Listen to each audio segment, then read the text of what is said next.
Assalamualaikum teman-teman, seperti biasa sebelum mulai Mimin mendoakan semoga teman-teman semua selalu dalam keadaan sehat walafiat. Oke, kali ini kita akan melanjutkan Martial Master versi novel bagian 966. Bagi yang baru bergabung, selamat bergabung. Dan bagi yang belum subscribe, subscribe dulu lah agar Mimin tambah semangat lagi nih bikin videonya. Oke, kalau sudah kita langsung masuk ke isi ceritanya.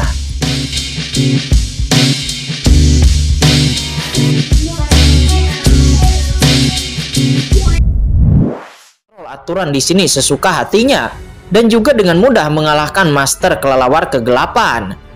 Harta dunia kecil mereka hanya mendengarnya pada rumor. Ini adalah harta karun yang sangat mengerikan yang mungkin tidak dimiliki oleh ahli yang mulia. Tetapi sekarang mereka benar-benar melihatnya pada seorang pemuda yang hanya guru suci tahap tengah. Pantas saja anak ini mampu melawan sisa jiwa yang mulia habis jiwa.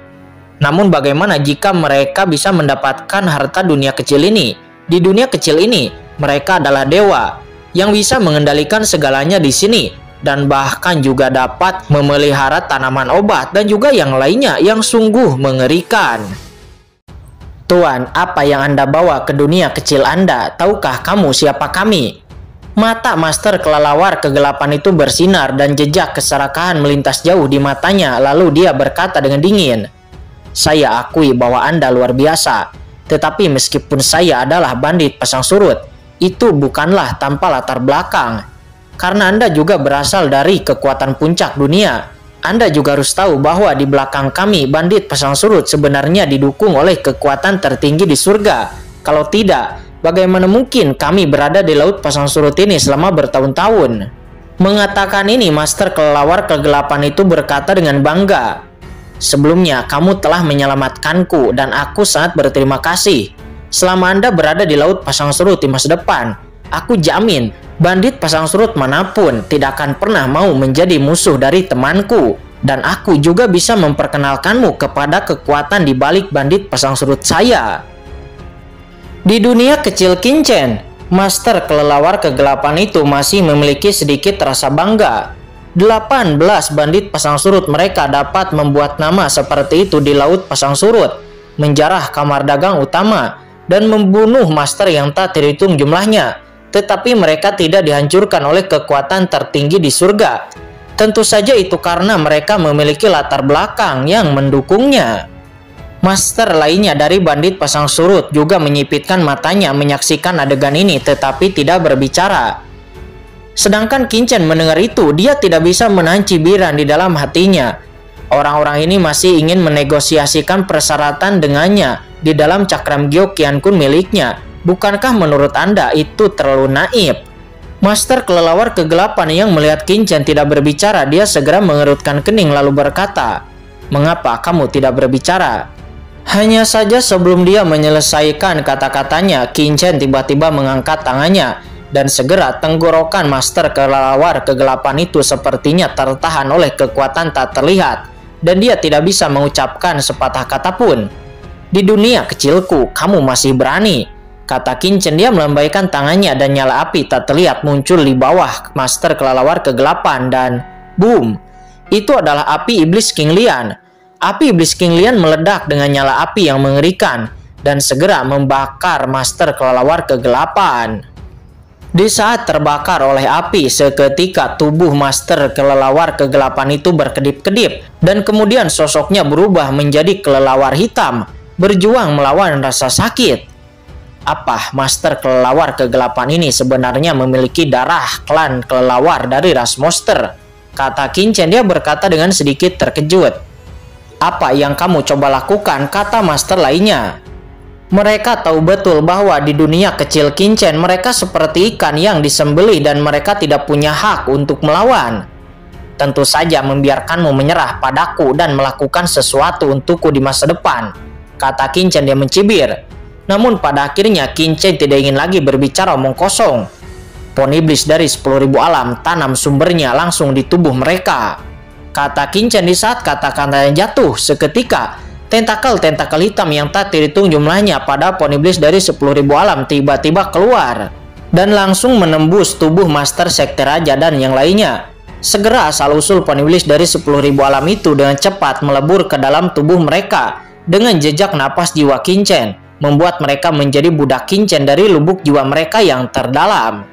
Tentu saja Qinchen memilih untuk memperbudak beberapa master top ini, setidaknya karakter guru suci Tapahir. Adapun bandit pasang surut biasa dan murid sekte raja biasa, Qinchen tidak repot-repot untuk memperbudaknya. Asal-usul Poniblis dari 10.000 alam sangatlah berharga, dan Qinchen tidak ingin menyia-nyiakan untuk beberapa prajurit biasa. Dan ketika Qinchen memperbudak para master seperti master sekte raja dan yang lainnya, saat ini di tempat lain ada kekosongan tersembunyi di laut pasang surut. Apa? Sosok bayangan berlumuran darah diam-diam muncul di sini. Orang ini terluka parah dan berlumuran darah. Tentu saja dia adalah Yang Mulia Iblis Jiwa.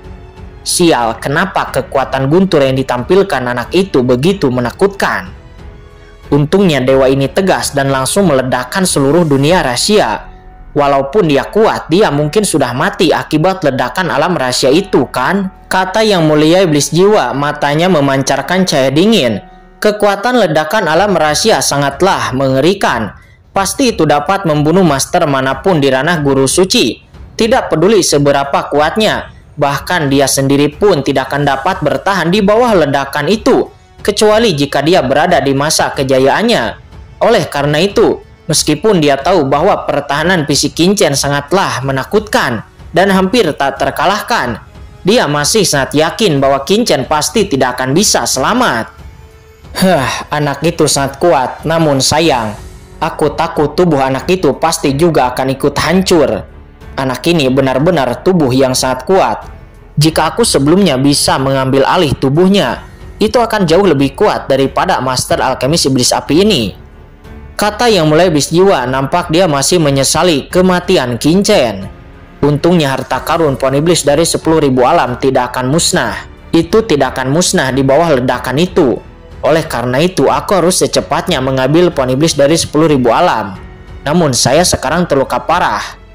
Tetapi saya harus dengan cepat bergegas. Jika ada yang mengetahuinya, saya khawatir itu akan sangat merepotkan. Setelah saya mendapatkan Poniblis dari 10.000 alam, kecepatan pemulihan kekuatan saya pasti akan meningkat 10 kali lipat atau bahkan 100 kali lipat. Kata Yang Mulia Iblis Jiwa itu, dia kemudian duduk bersila, cahaya jiwa yang tak terlihat meresap ke dalam tubuhnya dan berubah menjadi serangkaian rune. Rune yang sederhana dan tidak jelas muncul di antara langit dan bumi. Dia sebenarnya sedang menghitung keberadaan Qinchen, berpikir untuk merebut Poniblis dari 10.000 alam darinya. Apa seseorang sedang menghitungku? Kata Qinchen di dalam cakram Gyeokyan Kun. Qinchen tiba-tiba membuka matanya. Di depan matanya, sungai takdir yang panjang muncul. Dari sungai takdir yang panjang itu, dia melihat sepasang mata yang dingin, seolah mencari sesuatu, ingin menemukan dirinya. Tetapi saat ini Qinchen membuka matanya, dia langsung bertemu dengan mata dingin itu. Yang Mulia Iblis Jiwa, kamu sangat berani. Kamu menanyakan tentang posisi tuan muda ini. Kata Qinchen, dia mencibir. Dia kemudian memacu takdir, dan segera kekuatan takdir yang tak terlihat menyapu dan langsung menyerang kepada mata dingin itu. Saat ini Yang Mulia Iblis Jiwa yang sedang menghitung posisi Qinchen di kehampaan rahasia, tiba-tiba dia membuka matanya. Ekspresi ngeri muncul di matanya dan dia kemudian menyemburkan seteguk darah. Sial, anak itu belum mati. Kata Yang Mulia Iblis Jiwa, rambutnya saat ini berdiri. Perasaan krisis yang kuat menghantui hatinya. Kulit kepalanya mati rasa dan tubuhnya akan meledak. Bagaimana ini mungkin? Setelah ledakan, bahkan guru suci puncak tahap akhir pun akan mati. Kecuali itu adalah ahli yang mulia yang mungkin dapat selamat. Tapi bagaimana anak itu bisa bertahan? Kata Yang Mulia Iblis Jiwa, dia sangat ketakutan dan marah. Dia samar-samar sebelumnya melihat bahwa Qinchen berada di tempat yang sangat aman. Anak itu menatapnya dan sorot matanya membuatnya merasakan ketakutan yang tak ada habisnya. Seolah-olah itu menjadi penguasa langit dan bumi, menatapnya dengan tajam. Begitu dia menyentuh keningnya, wajahnya dipenuhi keringat dingin dan basah, seolah-olah dia terkejut. Tidak, aku harus segera pergi dari sini, kata Yang Mulia Iblis Jiwa. Dia saat ini terkejut dan kemudian meninggalkan tempat ini dalam sekejap. Dia tidak pernah berani tinggal di sini lagi. Dia kemudian terbang dengan sangat cepat di kehampaan. Namun ini adalah lautan kehampaan umat manusia. Kemana dia bisa pergi? Sekarang dia sangat perlu menyerap banyak kehidupan dan kekuatan untuk melengkapi dirinya sendiri, memperbaiki luka-lukanya, dan juga meningkatkan kekuatannya. Tetapi ini adalah wilayah umat manusia. Jika dia membunuh terlalu banyak ras manusia, apalagi Qin juga akan menyadarinya. Dan juga jika dia sampai memprovokasi ahli yang mulia dari ras manusia teratas, maka riwayatnya dipastikan sudah tamat. Sepertinya aku masih harus menemukan cara untuk kembali ke dunia iblis, kata Yang Mulia Iblis Jiwa. Dia saat ini sangat kesal. Jika dia tidak meledakkan dunia rahasia sebelumnya, akan ada cara untuk kembali ke dunia iblis. Tetapi sekarang dia ingin kembali ke dunia iblis, itu sangat sulit. Oke, tepat ketika dia sedang cemas dan sedikit tertekan, tiba-tiba dia samar-samar merasakan napas iblis dari kejauhan. Bagaimana mungkin bisa ada orang dari ras iblis di sini? Kata Yang Mulia Iblis Jiwa. Dia nampak penasaran di dalam hatinya. Dia kemudian segera bergegas ke aura iblis itu. Dan setelah beberapa saat, Yang Mulia Iblis Jiwa keluar dari sebuah meteorit yang tergantung di Laut Pasang Surut. Dan pada saat yang sama, dia kemudian melihat dua sosok di kedalaman meteorit tersebut. Kedua sosok ini kini bersila di ruang tersembunyi di dalam meteorit. Setelah melihat kedua sosok ini, mata Yang Mulia Iblis Jiwa tiba-tiba berubah menjadi sangat dingin. Ternyata itu anak ini, kata Yang Mulia Iblis Jiwa. Dia menggertakkan giginya karena kedua orang yang ada di meteorit itu benar-benar anggota ras iblis, dan itu adalah Molly dan Raja Iblis Api Merah yang sedang berada di alam rahasia sebelumnya, yang sebelumnya berada di alam rahasia dan pergi tepat waktu. Tanpa diduga, setelah kedua orang ini meninggalkan dunia rahasia, mereka berdua tidak pergi ke dunia iblis. Sebaliknya, mereka berdua berkultivasi di Laut Pasang Surut ini.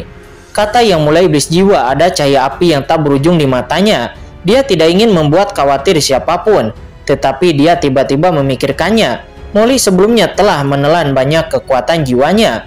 Jika dia sekarang bisa menelan Molly, dia pasti bisa memulihkan kultivasinya lebih cepat. Memikirkan hal ini, hatinya langsung menjadi bersemangat. Selanjutnya Yang Mulia Iblis Jiwa itu segera terbang menuju meteorit di bawah, dan setelah beberapa saat dia jatuh di atas meteorit tersebut. Pada saat Yang Mulia Iblis Jiwa jatuh ke meteorit, Molly dan Qian di kedalaman meteorit langsung terbangun dan muncul di permukaan meteorit. Setelah melihat Yang Mulia Iblis Jiwa muncul, Molly dan Qian tiba-tiba terkejut. "Guru, kenapa kamu ada di sini?" kata Molly. Dia berkata dengan kaget. "Murid, akhirnya aku menemukanmu," kata Yang Mulia Iblis Jiwa seraya batuk-batuk. Nampak dia berpura-pura terluka. "Guru, ada apa denganmu?" kata Molly. Dia buru-buru melangkah maju dan dengan cemas mengangkat Yang Mulia Iblis Jiwa. Dan pada saat ini, Yang Mulia Iblis Jiwa tampak persis seperti Master Alkemis Iblis Api. Tubuhnya nampak sangat terluka dan berdarah, dan Molly merasa tertekan. "Murid, kenapa kamu pergi lebih dulu? Sangat sulit untuk menemukanmu. Sekarang kita tidak bisa kembali ke alam iblis. Tetapi kabar baiknya, akhirnya kita bersatu lagi," kata Yang Mulia Iblis Jiwa. Dia menghela napas. "Senior Master Alkemis Iblis Api, apa yang terjadi?" kata Qian. Dia juga melangkah maju dan bertanya.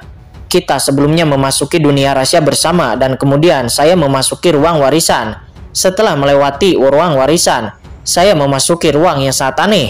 Dan di saat itu, saya tiba-tiba diserang oleh jiwa yang sangat aneh," kata Yang Mulia Iblis Jiwa. "Apa, Guru, Anda telah diserang oleh jiwa yang sangat aneh?" kata Molly. Dia terkejut dan saling memandang dengan Qian. Mereka awalnya waspada terhadap Master Alkemis Iblis Api, karena Molly selalu berspekulasi bahwa jiwa dingin akan mengambil tubuh Master Alkemis Iblis Api. Tetapi mereka tidak menyangka bahwa Master Alkemis Iblis Api akan mengatakannya secara langsung kepada mereka. Bukankah Master Alkemis Iblis Api di depannya benar-benar bukanlah Master Alkemis Iblis Api lagi?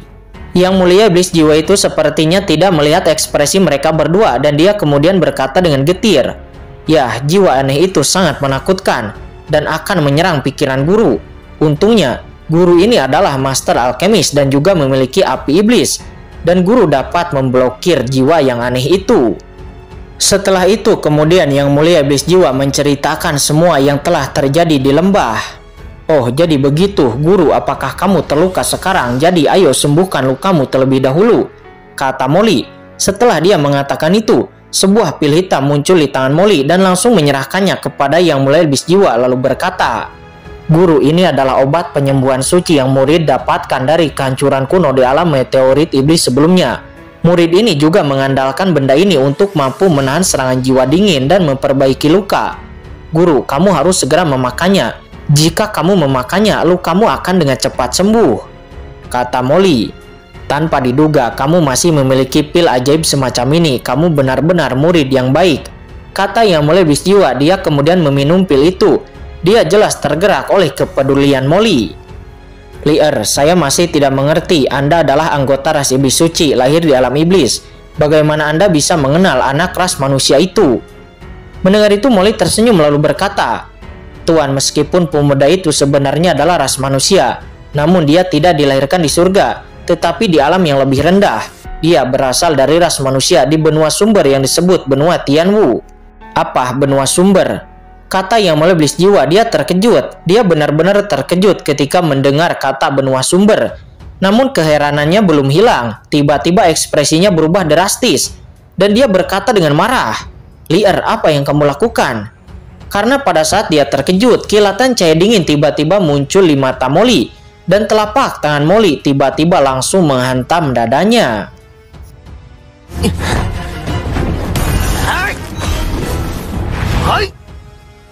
Yang Mulia Iblis Jiwa tentu tidak pernah menyangka bahwa Molly akan tiba-tiba menyerangnya, dan dia kemudian menjadi marah. Di dalam tubuhnya energi iblis yang menakutkan tiba-tiba muncul dan langsung memblokir serangan Molly. Yang Mulia Iblis Jiwa memandang Molly dengan marah lalu berkata, "Murid, apa yang kamu lakukan?" Namun pada saat ini Raja Iblis Api Merah juga melakukan tindakan. Api iblis yang mengerikan tiba-tiba keluar dari tubuhnya. Api iblis ini dengan cepat berubah menjadi serangkaian tanda iblis yang langsung menghantam kepada tubuh Yang Mulia Iblis Jiwa. Yang Mulia Iblis Jiwa benar-benar terkejut. Dia tidak pernah menyangka kedua orang ini akan langsung menyerangnya. Dia telah terluka parah. Meskipun dia dapat menahan serangan keduanya, tetapi dia tidak bisa melarikan diri dari pengepungan kedua orang ini. Terlebih lagi, kekuatan Molly dan Iblis Api Merah jauh melampaui ekspektasinya. Keduanya jelas hanyalah guru suci tahap tengah. Namun terlepas dari itu, kekuatan yang mereka berdua tampilkan jauh melebihi kekuatan yang seharusnya.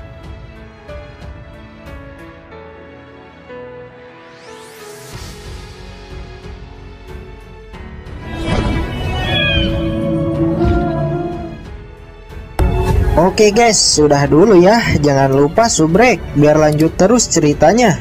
Bagi yang sudah subrek, mudah-mudahan dimudahkan rezekinya. Mimin undur diri. See you next and goodbye.